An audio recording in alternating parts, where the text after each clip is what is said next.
ദൈവത്തിലുള്ള യഥാർത്ഥ ജീവിതം പോഡ്കാസ്റ്റിലേക്ക് സ്വാഗതം. ഇന്നും നമ്മോട് സംസാരിക്കുന്ന ദൈവത്തിന്റെ വാക്കുകൾ ഇവിടെ നാം ശ്രവിക്കുന്നു. വരൂ, ദൈവത്തെ കൂടുതലായി അറിയുവാനും അവിടുന്നുമായി ഗാഠമായ ഒരു വ്യക്തിബന്ധത്തിലേക്ക് പ്രവേശിക്കുവാനും ഇതാ നിങ്ങളെ ക്ഷണിക്കുന്നു. എപ്പിസോഡ് 45. 4/9/1987. എന്റെ സ്വകാര്യ നോട്ട്ബുക്കിൽ യേശു ഒരു സന്ദേശം നൽകി. അതെന്നെ ഞെട്ടിച്ചു. ആ സന്ദേശം വിട്ടുകളഞ്ഞുകൊണ്ട് ഞാൻ എഴുന്നേറ്റ് പോയി. പിന്നീട് എൻ്റെ സന്ദേശം എഴുതിയെടുക്കുവാനായി പോയി. യേശു ആ സന്ദേശം തന്നെ ആവർത്തിച്ചു നൽകി. ഞാൻ ഭയപ്പെട്ടുപോയി. എൻ്റെ ചിന്തകൾ അസ്വസ്ഥമായി. ഞാൻ എന്നോട് തന്നെയും ദൈവത്തോടും ചോദിച്ചു, എന്തുകൊണ്ട് ഈ സന്ദേശങ്ങളുടെ എഴുത്ത് ആരംഭിച്ചു?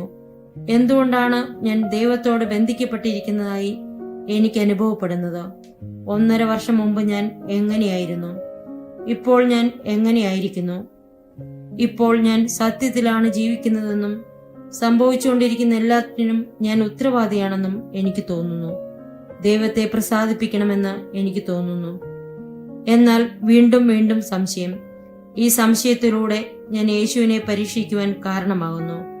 യേശുവിന് ഇതറിയാം. എൻ്റെ വിരലുകളെ ഞാൻ നിയന്ത്രിച്ചുകൊണ്ട് എൻ്റെ മനസ്സിലുണ്ടായിരുന്ന കാര്യം എഴുതുവാൻ ഞാൻ ഒരുങ്ങി. യേശുവേ, ഞാനാണ്. കൊള്ളാം. നിനക്ക് വീണ്ടും നിന്റെ കൈവിരലിനെ നിയന്ത്രിക്കുവാൻ പരിശ്രമിക്കാം. എഴുതുക. സ്നേഹം, സ്നേഹം, സ്നേഹം, സ്നേഹം. എഴുതുവാനുള്ള എൻ്റെ ഈ വിഷമം ഈ 3 പൊട്ടുകൾ വ്യക്തമാക്കുന്നു. എന്നാൽ എഴുതുക എന്ന് യേശു എഴുതി. എൻ്റെ കരം ചലിപ്പിച്ചുകൊണ്ട് 4 പ്രാവശ്യം സ്നേഹം എന്ന് എഴുതിപ്പിക്കുകയും ചെയ്തു. അതേസമയം എഴുത്തു നിർത്തുവാൻ എൻ്റെ കരം പരിശ്രമിക്കുകയായിരുന്നു. ഞാൻ സ്നേഹമാണ്. സമാധാനത്തിന്റെയും സ്നേഹത്തിന്റെയുമായ എന്റെ കുരിശ് നിന്റെ തോളുകളിൽ ഞാൻ വെച്ചിരിക്കുന്നുവെന്ന് ഞാൻ നിന്നെ ഓർമ്മിപ്പിച്ചുകൊണ്ടിരിക്കും. ഉയർത്തുക. മകളെ, എന്തുകൊണ്ടാണ് ഞാൻ നിന്നെ വളർത്തിയിരിക്കുന്നതെന്ന് നീ മനസ്സിലാക്കുന്നുണ്ടോ? എന്റെ സഭയെ ഐക്യപ്പെടുത്തുവാനാണ് ഞാൻ നിന്നെ വളർത്തിയിരിക്കുന്നത്. ബലിപീഠമേ, ബുദ്ധിമാന്മാരിൽ നിന്നല്ല, പിന്നെയോ ശിശുവിന്റെ അധരങ്ങളിൽ നിന്ന് നിങ്ങൾ സത്യം ശ്രവിക്കുമെന്ന് ഞാൻ പറഞ്ഞിട്ടുള്ളതല്ലേ? ബുദ്ധിമാന്മാർ വീണ്ടും കേൾക്കും, എന്നാൽ മനസ്സിലാക്കുകയില്ല. അവർ വീണ്ടും കാണും, എന്നാൽ ഗ്രഹിക്കുകയില്ല. എന്തെന്നാൽ അവർ തങ്ങളുടെ ഹൃദയങ്ങൾ കഠിനമാക്കിയിരിക്കുന്നു. അവരുടെ കാതുകൾ അവർ അടയ്ക്കുകയും കണ്ണുകൾ പൂട്ടുകയും ചെയ്തിരിക്കുന്നു. വസൂല, ഞാൻ നിന്നെ മൃതരുടെ ഇടയിൽ നിന്ന് ഉയർപ്പിച്ചു, ജ്ഞാനം അഭ്യസിപ്പിച്ചിരിക്കുന്നു. ഭയപ്പെടേണ്ട, മുന്നേറുക. ഞാൻ യേശുവിനെ അഭിമുഖീകരിച്ചു നിൽക്കുന്ന ഒരു ദർശനം എനിക്ക് അവിടുന്ന് നൽകി. എനിക്കൊരു അനിശ്ചിതത്വം അനുഭവപ്പെട്ടു. അവിടുന്ന് എൻ്റെ കരങ്ങൾ പിടിച്ചിരുന്നു. അവിടുന്ന് പിന്നിലേക്ക് നടന്നു വന്ന് എന്നെ വലിച്ചുകൊണ്ട് മുന്നോട്ട് നടത്തുന്നു. മകളെ, ഞാൻ നിന്നെ എപ്രകാരം സ്നേഹിക്കുന്നു. പുഷ്പമേ, നീ അനുഭവിക്കുന്നതെല്ലാം എന്നിൽ നിന്ന് വരുന്നതാണ്. മുന്നേറുക. ഞാൻ എൻ്റെ ആദ്യ ചുവടുകൾ വയ്ക്കുവാൻ പരിശ്രമിക്കുന്നത് പോലെ എനിക്ക് അനുഭവപ്പെട്ടു. അതെന്നെ ആവേശം കൊള്ളിക്കുകയും ചെയ്തു. വസൂല, പെട്ടെന്ന് ഭയന്നു പോകുന്ന നിന്റെ പ്രകൃതം എന്നെ വശീകരിക്കുന്നു. മകളെ, ഗരബന്താൾ എന്ന വാക്കെഴുതുക. വസൂല, നിന്റെ നിദ്രയിൽ നിന്ന് നിന്നെ ഞാൻ ഉണർത്തിയത് നിന്നെ എഴുന്നേൽപ്പിക്കുവാൻ വേണ്ടി മാത്രമായിരുന്നില്ല. പ്രിയപ്പെട്ടവളെ, നിന്നെ ഉപയോഗപ്പെടുത്തുവാൻ കഴിയേണ്ടതിനും കൂടിയായിരുന്നു. നിന്നെ ശുദ്ധീകരിച്ചത് നിന്നെ ശുചിയാക്കുവാൻ വേണ്ടി മാത്രമായിരുന്നില്ല. നീ എന്റെ സാന്നിധ്യം അനുഭവിച്ചറിയേണ്ടതിനും എന്റെ സാന്നിധ്യത്തിൽ ആയിരിക്കേണ്ടതിനും വേണ്ടിയായിരുന്നു. എന്റെ സന്ദേശങ്ങളും അഭിലാഷങ്ങളും എഴുതുന്നതിനു വേണ്ടി ഉപയോഗിക്കുന്നതിനു വേണ്ടി മാത്രമല്ല നിന്നെ ഞാൻ ഉപയോഗപ്പെടുത്തുന്നത്. ഗരബന്താളിലെ എന്റെ കൊച്ചുമക്കൾക്കുള്ള എന്റെ അനുഗ്രഹങ്ങൾ ഞാൻ നിന്നിലൂടെ എഴുതുന്നതിനും വേണ്ടി കൂടിയായിരുന്നു. എന്റെ സന്ദേശത്തെ മഹത്വീകരിക്കുന്നതിനു വേണ്ടി ഞാൻ വന്നിരിക്കുന്നു. ബലിപീഠമേ, ഈ ജ്വാലയെ ജ്വലിപ്പിച്ചു നിർത്തുക. എന്റെ ശക്തിയാൽ എന്റെ സഭയെ ഞാൻ പുനരുദ്ധരിക്കും. എന്നെ സ്നേഹിക്കുക, പരിഭ്രമിക്കേണ്ട. എന്നിൽ ആശ്രയിക്കുകയും എന്നിൽ വിശ്രമിക്കുകയും ചെയ്യുക. മുന്നേറുവാൻ ഞാൻ നിന്നെ സഹായിക്കും. സമയം സമാഗതമായിരിക്കുന്നു. എന്നോടൊപ്പം പ്രാർത്ഥിക്കുക. പിതാവേ, അങ്ങയുടെ കരങ്ങളിലേക്ക് എന്നെ എടുക്കണമേ. അങ്ങയുടെ സമീപം വിശ്രമിക്കുവാൻ എന്നെ അനുവദിക്കണമേ. ഞാൻ മറ്റുള്ളവരോട് ക്ഷമിച്ചതുപോലെ എന്റെ പാപങ്ങൾ എന്നോടും ക്ഷമിക്കണമേ. എന്റെ പിതാവായ ദൈവത്തിന് മഹത്വമുണ്ടായിരിക്കട്ടെ. ഞാൻ അങ്ങയെ മഹത്വപ്പെടുത്തുന്നു. ആമേൻ. 5/9/1987. വസൂല, ഭയപ്പെടേണ്ട. ഗരബന്താൾ എന്ന വാക്കെഴുതുക. മറ്റ് അടയാളങ്ങളുടെ തുടർച്ചയാണ് ഗരബന്താളിൽ നൽകപ്പെട്ട അടയാളവും. ഗരബന്താളിലെ പ്രത്യക്ഷീകരണങ്ങൾ യഥാർത്ഥമാണ്. നീ കണ്ടിട്ടില്ലാത്തവയും വിശ്വസിക്കുക. മകളെ, നിന്നിലൂടെ എന്നെ തന്നെ വെളിപ്പെടുത്തുവാൻ കഴിയേണ്ടതിന് ഞാൻ നിന്നെ ഉപയോഗിച്ചിരിക്കുന്നുവെന്ന് നീ വിശ്വസിക്കുക. എന്റെ തിരഞ്ഞെടുക്കപ്പെട്ടവർക്ക് എന്റെ അമ്മ പ്രത്യക്ഷപ്പെട്ടിട്ടുണ്ടായിരുന്നു. അവരുടെ അധരങ്ങളിലൂടെ സത്യം പ്രസ്താവിക്കപ്പെട്ടു. എന്നാൽ എന്റെ പുരോഹിതരിൽ അനേകരും അവ യഥാർത്ഥമല്ലെന്ന് പ്രഖ്യാപിച്ചു. അവരിൽ കുറെ പേർ അവ അപ്പാടെ തള്ളിക്കളഞ്ഞു. ഗരബന്താളിനെ കുറിച്ചുള്ള സംശയം നീക്കുന്നതിനാണ് ഞാൻ നിന്നിലൂടെ എന്നെ തന്നെ വെളിപ്പെടുത്തിയിരിക്കുന്നത്. ഗരബന്താളിലെ പ്രത്യക്ഷീകരണങ്ങൾ യഥാർത്ഥമാണ്. എന്റെ കുട്ടികൾ എന്റെ അമ്മയെ ദർശിക്കുകയും അവളുടെ സന്ദേശങ്ങൾ കേൾക്കുകയും ചെയ്തിട്ടുണ്ട്. വസൂല, നിന്റെ തോളിൽ എന്റെ കുരിശ് ഭാരമുള്ളതാക്കിക്കൊണ്ടും എന്റെ നീതിയുടെ പാനപാത്രം പിരിപ്പിച്ചുകൊണ്ടും കഠിനമായ ഒരു പരീക്ഷണം നിന്റെ മേൽ പതിക്കും. ലോകത്തിന് ഞാൻ മുന്നറിയിപ്പ് നൽകിയിട്ടുണ്ട്. എന്റെ ദൈവമേ, വളരെ കുറച്ചു പേർ മാത്രമേ ഈ സംഭവത്തെക്കുറിച്ച് അറിയുന്നുള്ളൂ. സത്യമാണ്, എന്റെ പുരോഹിതന്മാർ പുലർത്തുന്ന സംശയങ്ങളും ഭയവും നിമിത്തം അനേകർ സത്യമറിയുന്നില്ല. സംശയിച്ചുകൊണ്ട് അവർ എന്റെ സ്വർഗീയ പ്രവൃത്തികളെ നിഷേധിക്കുന്നു. ഞാൻ സർവശക്തനാണെന്നുള്ളത് അവർ വിസ്മരിച്ചു കളഞ്ഞിരിക്കുന്നു. ഹൃദയം കഠിനമാക്കിക്കൊണ്ട് അവർ തങ്ങളുടെ ആത്മീയത നഷ്ടപ്പെടുത്തിയിരിക്കുന്നു. അന്ധരായി തീർന്ന അവർ പ്രകാശവും ജ്ഞാനവുമില്ലാതെയാണ് അവരുടെ അന്വേഷണം നടത്തുന്നത്. എന്റെ എല്ലാ പ്രവൃത്തികളും നൽകപ്പെട്ടിരിക്കുന്നത് വെറും ശിശുക്കൾക്ക് മാത്രമാണ്, ഒരിക്കലും പണ്ഡിതന്മാർക്കല്ല നൽകപ്പെട്ടിട്ടുള്ളത്. എന്റെ പ്രവൃത്തികൾ യാഥാസ്ഥിതികമല്ലെന്ന് അവർ കരുതുന്നു. ഇതിന് കാരണം അവർ എന്നെ അവരോട് തന്നെ താരതമ്യം ചെയ്യുന്നതുകൊണ്ടാണ്. അനാദികാലം മുതലേ ഞാൻ ഒരിക്കലും നിങ്ങളെ ഉപേക്ഷിച്ചിട്ടില്ല. വസൂല, നീ ഫരിസേയരെ ഓർക്കുന്നുണ്ടോ? പൂവ് കർത്താവേ, ഞാൻ മോശയുടെ നിയമത്തിനെതിരായി പഠിപ്പിക്കുന്നുവെന്ന് പറഞ്ഞുകൊണ്ട് അവർ ഒരിക്കൽ എന്നെ കുറ്റപ്പെടുത്തി. ഇന്ന് എന്താണ് വ്യത്യാസം? ഞാൻ വേശ്യകളുമായി സഹവസിക്കുന്നതായിട്ടും അവരുടെ നിയമത്തിനെതിരായി പ്രവർത്തിക്കുന്നതായിട്ടും അവർ എന്നെ കുറ്റപ്പെടുത്തി. ഇന്നത്തെ കുറ്റാരോപണങ്ങളും അവിശ്വാസവും അന്നത്തേതിൽ നിന്നും വ്യത്യസ്തമല്ല. ദൈവിക വെളിപ്പെടുത്തലുകളെയും പ്രത്യക്ഷപ്പെടലുകളെയും സന്ദേശങ്ങളെയും നിഷേധിക്കുന്നവർ എന്നെ മുറിവേൽപ്പിക്കുന്നവരാണെന്ന് ഞാൻ നിന്നോട് പറയട്ടെ. എന്റെ ശരീരത്തിലെ മുള്ളുകളാണവർ. രക്തം വാർന്നൊഴുകുന്ന എന്റെ ശരീരത്തിന്റെ ഉള്ളറകളിലേക്ക് എന്റെ സ്വർഗീയ ശക്തിയാൽ ഞാൻ നിന്നെ നയിക്കുമെന്ന് കുറച്ചു നാൾക്ക് മുമ്പ് ഞാൻ നിന്നോട് പറഞ്ഞിരുന്നല്ലോ. ജൂൺ 11 എനിക്ക് ഇതേ സന്ദേശം ലഭിച്ചിരുന്നു. അവിടുന്ന് അവരെ വെറുതെ വിടുകയില്ലെന്ന് അവിടുന്ന് എന്നോട് പറഞ്ഞു. ആരെയാണ് അവിടുന്ന് ഉദ്ദേശിച്ചിരുന്നതെന്ന് അന്ന് ഞാൻ അറിഞ്ഞിരുന്നില്ല. എന്നെ മുറിവേൽപ്പിക്കുന്നവരെ എന്റെ ചൂണ്ടുവിരൽ കൊണ്ട് ഞാൻ നിന്നെ ചൂണ്ടിക്കാണിച്ചു തരുമെന്ന് ഞാൻ നിന്നോട് പറഞ്ഞു. ദൈവത്തിന്റെ പ്രിയപുത്രനായ യേശുക്രിസ്തുവാണ് ഞാൻ. വസൂല, ഭയപ്പെടേണ്ട, ഞാൻ നിന്റെ മുന്നിലുണ്ട്. 6/9/1987. യേശുവേ, ഞാനാണ്. എപ്പോഴെങ്കിലും ഞാൻ നിന്നെ പരിത്യജിക്കുമോ? പുഷ്പമേ, സ്നേഹത്തിന്റെ പുഷ്പമാലകൾ കൊണ്ട് എന്നെ വലയം ചെയ്യുക. എന്റെ മക്കളെ എന്റെ ചുറ്റിലും ഒന്നിച്ചു കൂട്ടുക. ഞാൻ അവരെ അനുഗ്രഹിക്കട്ടെ. ഞാൻ അവർക്ക് വേണ്ടി കാത്തിരിക്കുകയായിരുന്നു. ഈ മണിക്കൂറിനു വേണ്ടി ഞാൻ കാത്തുനിന്നു. അവരെ സ്വാഗതം ചെയ്യുവാനും അനുഗ്രഹിക്കുവാനും വേണ്ടി ഞാൻ വരുന്നു. എന്റെ സ്വന്തം കുഞ്ഞാടുകളായ എന്റെ പ്രിയപ്പെട്ടവരെ ഒന്നിച്ചു കൂട്ടുക. എനിക്ക് വേണ്ടി അവരെ ആശ്ലേഷിക്കുക. അവരെ സ്നേഹപൂർവ്വം തലോടുക. അവരെ എന്റെ വാഗ്ദാനം അനുസ്മരിപ്പിക്കുക. അവരെ സ്നേഹിക്കുക. അവരെ ഐക്യപ്പെടുത്തുക. എന്റെ അടുക്കിലേക്ക് വരിക. ഞാൻ നിന്നെ ജ്ഞാനം അഭ്യസിപ്പിക്കട്ടെ. 7/9/1987. സമാധാനം നിന്നോടുകൂടെ. കർത്താവെ, അങ്ങയോടും കൂടെ. പുഷ്പമേ, എന്നെ ആഗീരണം ചെയ്യുക. എന്റെ പ്രകാശം നിന്റെ മേൽ പ്രകാശിക്കട്ടെ. നിന്റെ ആകുലതകൾ ഇല്ലാതായി തീരട്ടെ. എന്റെ ശ്വാസം അവയെ പറപ്പിച്ചു കളയും. നിന്നെ സന്തോഷിപ്പിച്ചുകൊണ്ട് എന്റെ ശ്വാസം അവയെ ചുഴറ്റിമാറ്റി അവയുടെ അടിസ്ഥാനങ്ങൾ നിലം പതിപ്പിക്കും. പുഷ്പമേ, എന്റെ നീതിയുടെ മഞ്ഞുതുള്ളി നിന്നെ അലങ്കരിക്കും. എന്റെ ഇന്നത്തെ സന്ദേശം സ്വീകരിക്കുക. ഭയപ്പെടേണ്ട. എന്തെന്നാൽ നീ ജനിക്കുന്നതിനു മുമ്പ് തന്നെ എന്റെ പദ്ധതികൾ ഞാൻ വിഭാവനം ചെയ്തിരുന്നു. എനിക്കോ അങ്ങയുടെ സന്ദേശങ്ങൾക്കോ മറ്റുള്ളവർക്കോ എന്തെങ്കിലും സംഭവിക്കുന്നത് അങ്ങയുടെ പദ്ധതി പ്രകാരമാണെന്ന് അർത്ഥമാക്കാമോ? അതെ പ്രിയപ്പെട്ടവളെ, സംഭവിക്കുന്നതെല്ലാം എന്നിൽ നിന്നാണ് വരുന്നത്. കർത്താവെ, അങ്ങയെ ആശാഭംഗപ്പെടുത്തുന്നതിൽ, അങ്ങയുടെ പദ്ധതികളെ പരാജയപ്പെടുത്തുന്നതിൽ ഞാൻ ദുഃഖിക്കുന്നു. എന്റെ പദ്ധതികളെ നീ എങ്ങനെ പരാജയപ്പെടുത്തും? നീ ഇല്ലായ്മയാണെന്നുള്ള കാര്യം ഓർക്കുക. ഒരു ഇല്ലായ്മയ്ക്ക് എങ്ങനെ എന്തോ ഒന്ന് ആകുവാൻ പറ്റും? ആ എന്തോ ഒന്ന് എങ്ങനെ എന്റെ പദ്ധതികളെ പരാജയപ്പെടുത്തും? എന്നാൽ നീ ഇല്ലായ്മയായതിനാൽ നീ വിഷമിക്കേണ്ട. സർവവും എന്റെ കരങ്ങളിലേക്ക് വിട്ടുതരിക. വസൂല, ഞാൻ നിന്റെ ഗുരുവാണ്. നീ എന്നോടൊപ്പമായിരിക്കുമ്പോൾ ഭയപ്പെടേണ്ട. ഒരു കാര്യം പറയുവാൻ ഞാൻ ആഗ്രഹിക്കുന്നു. സ്വാതന്ത്ര്യത്തോടെ പറഞ്ഞുകൊള്ളുക. എനിക്ക് സുബോധമില്ലെന്ന് ചിലപ്പോൾ എനിക്ക് തോന്നാറുണ്ടെന്നുള്ള കാര്യം അങ്ങേക്കറിയാമോ? എനിക്കറിയാം. ഒരു ദിവസം ഈ സന്ദേശങ്ങൾ ഞാൻ മറ്റുള്ളവരെ കാണിച്ചു കൊടുക്കുന്നതായി സങ്കല്പിക്കുക. അവർ ഞെട്ടിപ്പോകും.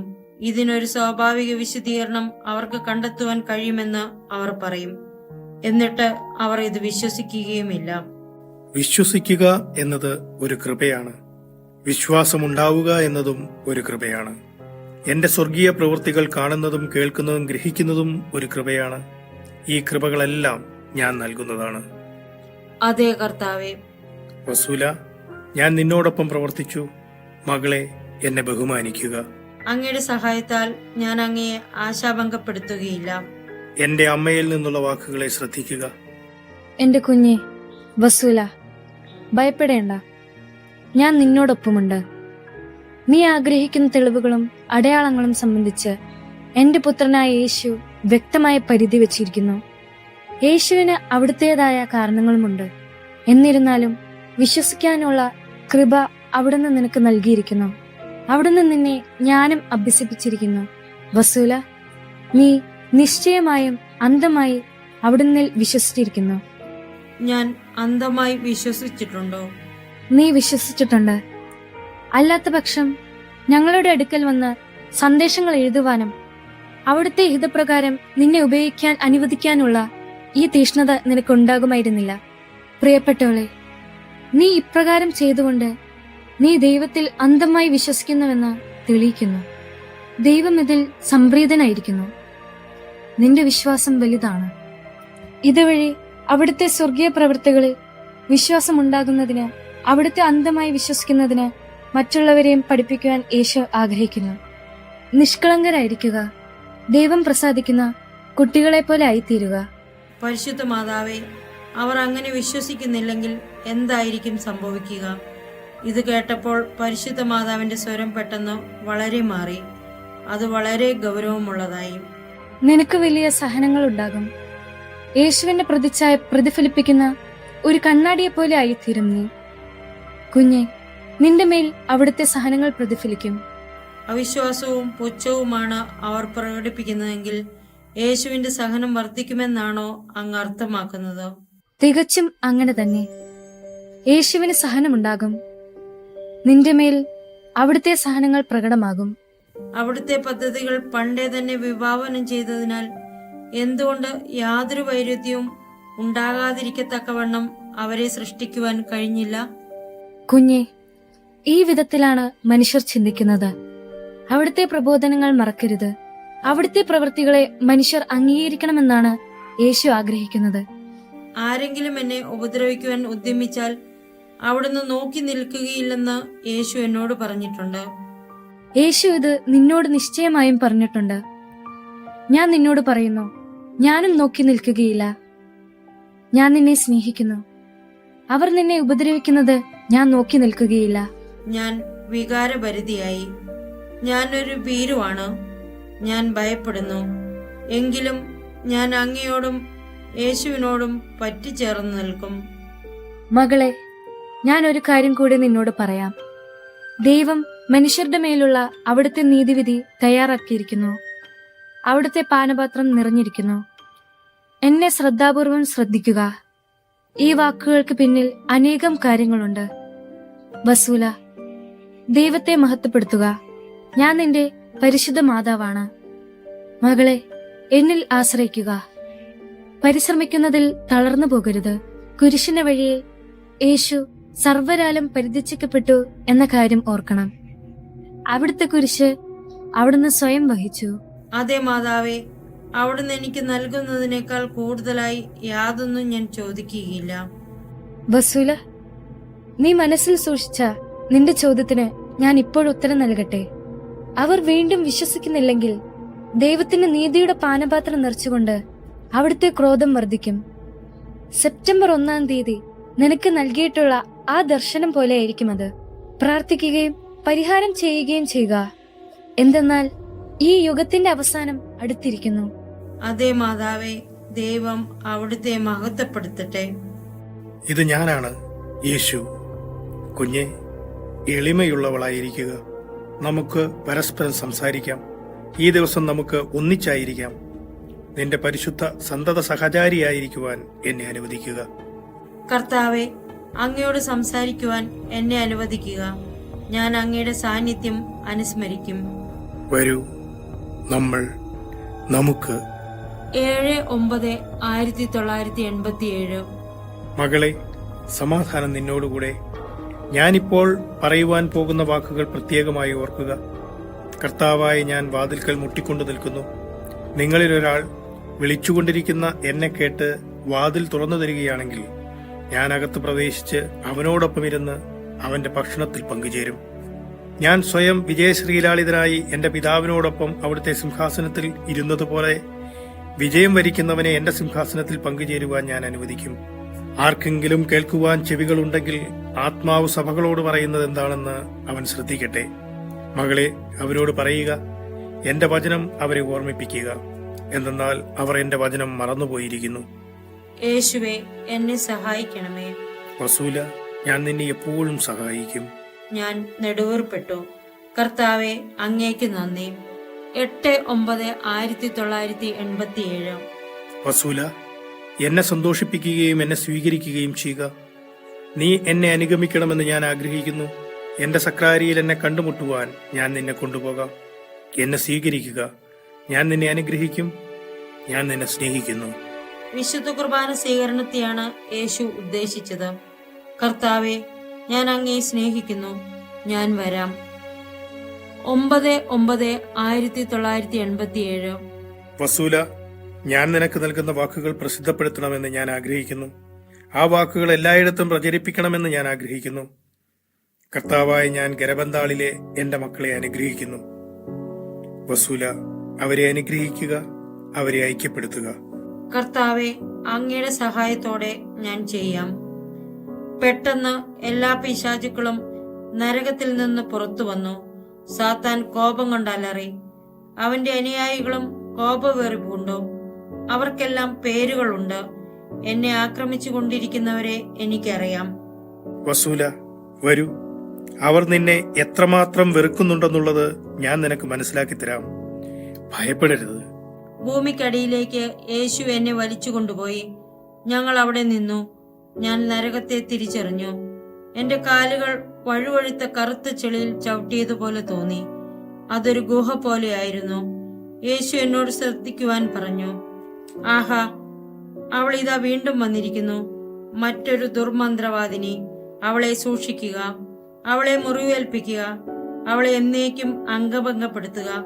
നമ്മൾ ജയിക്കേണ്ടതിന് അവളെ മുറിവേൽപ്പിക്കുക. അവളെ അവഹേളിക്കുക. അവളുടെ മേലും അവന്റെ മറ്റു സൃഷ്ടികളുടെ മേലുമുള്ള എന്റെ വെറുപ്പ് അവൾ അറിയട്ടെ. സാബി, നീയും ചെന്ന് അവളെ മുറിപ്പെടുത്തുക. ഞാൻ നിങ്ങളെ എല്ലാവരെയും വെറുക്കുന്നു. സാത്താൻ വീണ്ടും ഒരു ഭ്രാന്തനെ പോലെയായി. യേശു എന്നെ പുറകോട്ട് വലിച്ചു മാറ്റി. ഇപ്പോൾ നീ അവന്റെ വെറുപ്പ് നിറഞ്ഞ വാക്കുകൾ കേട്ടുകഴിഞ്ഞു.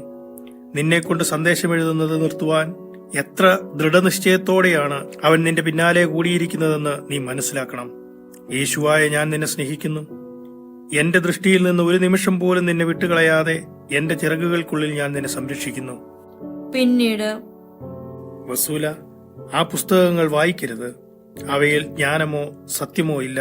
ജ്ഞാനം വിശുദ്ധ ബൈബിളിലാണുള്ളത്. നീ എന്നെ ശ്രവിച്ചതിനാൽ ഞാൻ സന്തോഷിക്കുന്നു. ദിവസം മുഴുവനും തന്നെ ധ്യാനത്തിലായിരുന്നതിനാൽ കാര്യമായിട്ടൊന്നും ഞാൻ ചെയ്തിരുന്നില്ല. സമയം വൈകിയെന്ന് ഞാൻ മനസ്സിലാക്കിയപ്പോൾ ഞങ്ങളുടെ ഭക്ഷണം പാകം ചെയ്യുവാൻ ഞാൻ പോയി. ഞാൻ ജോലി ആരംഭിച്ച ഉടനെ തന്നെ എന്നെ ശ്രദ്ധിച്ചുകൊണ്ടിരുന്ന യേശു എന്റെ ജോലിക്കിടയ്ക്ക് പറഞ്ഞു, എനിക്ക് വേണ്ടി അല്പസമയം നിനക്കുണ്ടോ? ഞാൻ പറഞ്ഞു, അങ്ങേക്ക് വേണ്ടി ഒരു നിമിഷമല്ല, ദശലക്ഷക്കണക്കിന് നിമിഷങ്ങൾ എനിക്കുണ്ട്. ഞാൻ എന്റെ ജോലി നിർത്തി സന്ദേശം എഴുതിയെടുക്കുവാനായി പോയി. ഞാൻ വായിച്ചു കൊണ്ടിരുന്ന പുസ്തകം നല്ലതല്ല എന്ന് അവിടുന്ന് എന്നെ ഉപദേശിച്ചു.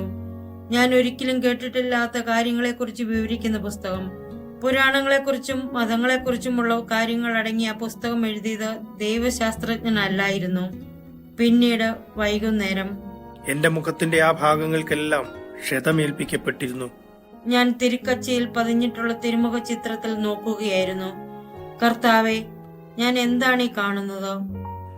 അതെ, എന്റെ താടിമീശയുടെ ഭാഗങ്ങൾ അവർ വലിച്ചു പറിക്കുകയും എന്റെ വലതു കണ്ണിന് അവർ ക്ഷതമേൽപ്പിക്കുകയും ചെയ്തിരുന്നു. യേശുവെ, എന്തു പറയണമെന്ന് എനിക്കറിയില്ല. ഞാൻ അങ്ങയെ സ്നേഹിക്കുന്നു എന്നോട് പറയുക. ഞാൻ നിന്നെ സ്നേഹിക്കുന്നു. വസൂല, ഒരിക്കലും നിരാശപ്പെടരുത്. ഞാൻ നിന്നോടൊപ്പമുണ്ട്. എന്റെ കുരിശ് നമ്മൾ ഒരുമിച്ച് വഹിച്ചുകൊണ്ടിരിക്കുന്നു. 10/9/1987. ഞാൻ നിന്നെ സ്നേഹിക്കുന്നു. വസൂല, ഞാൻ വന്ന് നിന്നെ കൂട്ടിക്കൊണ്ടു പോകുന്നതുവരെ എന്നെ അന്ധമായി വിശ്വസിക്കുക. യേശുവെ, എന്നോട് അങ്ങേക്ക് അപ്രീതി ഉണ്ടായ അവസരങ്ങൾ ഉണ്ടായിട്ടുണ്ടാകും എന്നെനിക്കറിയാം. ഞാൻ സംശയത്തിൽ നിബന്ധിച്ച അവസരങ്ങളായിരുന്നു അവ. വിശുദ്ധ തോമാസ് ലീഹായെ 10 കൊണ്ട് ഗുണിച്ചാൽ കിട്ടുന്ന ഫലമായിരിക്കും എന്റെ സംശയങ്ങളുടെ ആകത്തുക. പുഷ്പമേ, നീ ദുർബലയാണ്. നിന്റെ ദൗർബല്യം നിമിത്തമാണ് ഞാൻ ആകർഷിക്കപ്പെട്ടിരിക്കുന്നത്. പ്രിയപ്പെട്ടവളെ, ഇതെല്ലാം എനിക്കറിയാവുന്നതല്ലേ. ഞാനാണ് നിന്റെ ശക്തി. യേശു എന്റെ ചെവിയിൽ ഒരു കാര്യം മന്ത്രിച്ചു. ഞാൻ അത് രഹസ്യമായി സൂക്ഷിക്കും. വസൂല, ഗരബന്താൾ അത്ഭുതങ്ങളുടെ തുടർച്ചയാണ്. ഈ അത്ഭുതങ്ങൾക്കിടയിൽ ഞാൻ മറ്റടയാളങ്ങളും നൽകിക്കൊണ്ടിരിക്കുന്നു. ഏത് അത്ഭുതമാണെന്ന് അങ്ങ് എഴുതാമോ? എഴുതുക. ലൂർദ്, പിന്നീട് ഫാത്തിമ. ഇപ്പോൾ സാൻ സെബാസ്റ്റ്യനിലെ ഗരബന്താൾ എന്ന് നീ എഴുതണമെന്ന് ഞാൻ ആഗ്രഹിക്കുന്നു. എന്നെ മഹത്വപ്പെടുത്തുക. ഞാനാണ് ഈ ലോകത്തിന്റെ പ്രകാശം എന്നോർക്കുക. കഴിഞ്ഞ രാത്രി എനിക്കുണ്ടായ ഒരു സ്വപ്നം യേശു എന്നെ ഓർമ്മിപ്പിച്ചു. ഞാൻ അത് മറന്നുപോയിരുന്നു. ഈ അടുത്ത നാളിൽ ഞാൻ കണ്ട ഒരു ദർശനമായിരുന്നു അത്. എന്നാൽ സ്വപ്നത്തിൽ അത് കൂടുതൽ ഭീകരമായിരുന്നു. ശ്രദ്ധിക്കുക. ആ ദർശനത്തിന്റെ പൊരുൾ നിന്നെ ഗ്രഹിപ്പിക്കുന്നതിനു വേണ്ടി വീണ്ടും അതേ ദർശനം നിന്റെ സ്വപ്നത്തിൽ നീ കാണുവാൻ ഞാൻ അനുവദിച്ചിരിക്കുന്നു. അതിൽ നിന്ന് ഒരു മോചനവുമില്ല. ഒരു ഭീമാകാരമായ തിരമാലയെപ്പോലെ അത് വരുന്നത് കണ്ടപ്പോൾ അസാധ്യമാണെന്നറിഞ്ഞിട്ടും ഓടിയൊളിക്കുവാൻ പരിശ്രമിച്ചത് ഞാൻ ഓർക്കുന്നു. അങ്ങ് ഞങ്ങളെ സ്നേഹിക്കുന്നുണ്ടെങ്കിൽ എന്തുകൊണ്ട് ഇങ്ങനെ സംഭവിക്കുന്നു? എന്തുകൊണ്ടാണിത്? ഞാൻ സ്നേഹത്തിന്റെ ദൈവവും നീതിയുടെ ദൈവവുമാണ്. ഇതിനെ തടയുവാൻ നമുക്ക് എന്ത് ചെയ്യുവാൻ കഴിയും? ഐക്യപ്പെട്ട് ഒന്നായിക്കൊണ്ട് പരസ്പരം സ്നേഹിച്ചുകൊണ്ട് എന്നിൽ വിശ്വസിച്ചുകൊണ്ട് എന്റെ സ്വർഗീയ പ്രവൃത്തികളിൽ വിശ്വസിച്ചുകൊണ്ട് നിങ്ങൾ എല്ലാവരിലും വലിയ മാറ്റങ്ങൾ ആവശ്യമായിരിക്കുന്നു. എന്തെന്നാൽ എപ്പോഴും ഞാൻ നിങ്ങളുടെ മധ്യേ ഉണ്ട്. 11/9/1987. വസൂല, ഞാൻ നിന്നോട് പറയട്ടെ, സമാധാനം കണ്ടെത്താൻ വേണ്ടി മാത്രമല്ല ജ്ഞാനം നിന്നെ അഭ്യസിപ്പിച്ചിട്ടുള്ളത്. തന്റെ ഉന്നതമായ സ്നേഹത്താൽ നിന്നെ പരിമളപൂരിതയാക്കുവാൻ വേണ്ടി മാത്രമല്ല ജ്ഞാനം നിന്നെ മീറ കൊണ്ട് ആവരണം ചെയ്തിട്ടുള്ളത്. നിന്നെ ഉപേക്ഷിക്കുവാൻ വേണ്ടി, നിന്നെ പരീക്ഷിക്കുന്നതിനും നിന്നെ ഭയത്തിലേക്ക് നയിക്കുന്നതിനും വേണ്ടി ജ്ഞാനം നിന്നെ വളഞ്ഞ വഴിയിലൂടെ നയിച്ചിട്ടില്ല. അല്ല വസൂല, ഞാൻ ആഗ്രഹിക്കുന്ന സ്ഥലത്ത് നീ ആയിരിക്കേണ്ടതിനാണ് ഞാൻ നിന്നെ നയിച്ചിട്ടുള്ളത്. ഞാൻ ആരംഭിച്ചിരിക്കുന്നതും അനുഗ്രഹിച്ചിരിക്കുന്നതും ഞാൻ പൂർത്തിയാക്കും. വരൂ, എന്റെ തോളിൽ വിശ്രമിക്കൂ. പിന്നീട് കുഞ്ഞെ, അപൂർവമായി മാത്രമേ ഞാൻ മനുഷ്യരിൽ വിശ്വസ്തത കാണുന്നുള്ളൂ. മനുഷ്യരുടെ ബലഹീനതയായ അവിശ്വസ്തതയ്ക്കെതിരായി നിനക്ക് മുന്നറിയിപ്പ് നൽകണമെന്ന് ഞാൻ ആഗ്രഹിക്കുന്നു. ഞാൻ നിന്നെ സ്നേഹിക്കുന്നു. നീ എത്രമാത്രം ബലഹീനയാണെന്നറിയുന്നതുകൊണ്ട് ഞാൻ നിന്നെ സഹായിക്കും. പുഷ്പമേ, നിന്നെ ചുംബിക്കുവാൻ എന്നെ അനുവദിക്കുക. ഞാൻ ദൈവത്തോട് ചേർന്നു നിന്നു. അവിടുന്ന് എന്റെ നെറ്റിയിൽ ചുംബിച്ചു. ഞാൻ അവിടുത്തെയും ചുംബിച്ചു. ഞാൻ നിന്നെ സ്നേഹിക്കുന്നു. ഞാൻ നിന്നെ വിശുദ്ധീകരിച്ചു. ഞാൻ നിന്നെ സ്വതന്ത്രയാക്കി. വരൂ, ഞാനും നീയും നമുക്ക് തീക്ഷ്ണമായി എന്നെ സ്നേഹിച്ചുകൊണ്ട് എന്നെ ബഹുമാനിക്കുക. പരിശുദ്ധനായ പിതാവേ, ഞാൻ അങ്ങയെ സ്നേഹിക്കുന്നു. ഞാൻ അങ്ങയുടെ കരങ്ങൾ ചുംബിക്കട്ടെ. മകളെ, നിനക്കെപ്പോഴും ചുംബിക്കാം. ഞാൻ അവിടുത്തെ കരങ്ങളിൽ ചുംബിച്ചു. നിങ്ങൾ കേട്ടത് ദൈവത്തിലുള്ള യഥാർത്ഥ ജീവിതം പോഡ്കാസ്റ്റ്. അടുത്ത എപ്പിസോഡിൽ വീണ്ടും കണ്ടുമുട്ടുമ്പോഴേക്കും അവിടുത്തെ കരുണാദ്ര സ്നേഹത്തിൽ ഒരു പടി കൂടെ ആഴപ്പെടാൻ ഇടവരട്ടെ.